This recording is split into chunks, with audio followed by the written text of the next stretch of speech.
It all started like every homeowner's dream, a beautiful, quiet neighborhood with white picket fences, green lawns, and the promise of safety and community.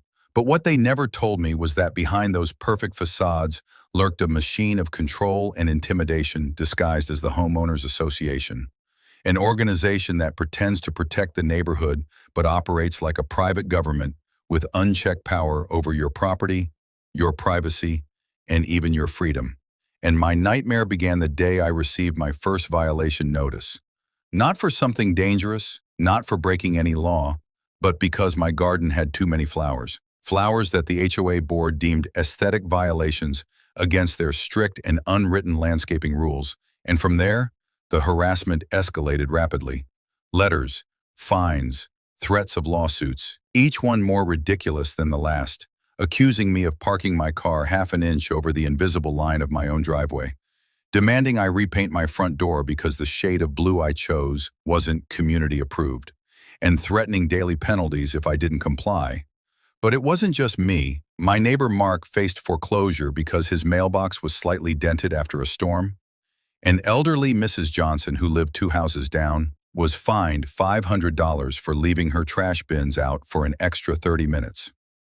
Imagine a widow on fixed income facing legal threats because she forgot to roll in her bin on time. And then there was the case of the Ramirez family, whose autistic son's therapeutic playset was ordered to be dismantled because it violated visual harmony, despite having medical exemption letters. And as the stories piled up, it became clear that the HOA wasn't here to help but to control, using vague bylaws, selective enforcement, and outrageous fees to exert dominance over residents, and those who dared to question the board were targeted even harder. Board members would show up unannounced, take photos of private yards, issue warnings for harmless things like wind chimes, solar lights, or patriotic flags slightly out of regulation. And the most terrifying part was realizing how powerless homeowners truly were. The HOA had the legal right to place liens on homes, restrict access to community amenities, and even start foreclosure proceedings over fines as trivial as $75, an amount that, if left unpaid, could spiral with penalties and legal fees into thousands. And while we tried forming petitions, attending meetings, and seeking legal help, the board always hid behind fine print buried in contracts most of us never fully read when we bought our homes, contracts designed with clauses that gave them almost unlimited power. And it wasn't just financial abuse, it was psychological warfare. Constant fear of getting a letter, constant stress about neighbors reporting you, constant anxiety about whether a small mistake could cost you your home. And as I began interviewing others in the neighborhood and online, it became horrifyingly clear that this wasn't unique.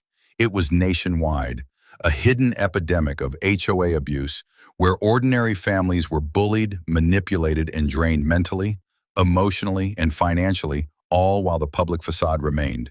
A perfectly manicured street masking the silent suffering of its residents.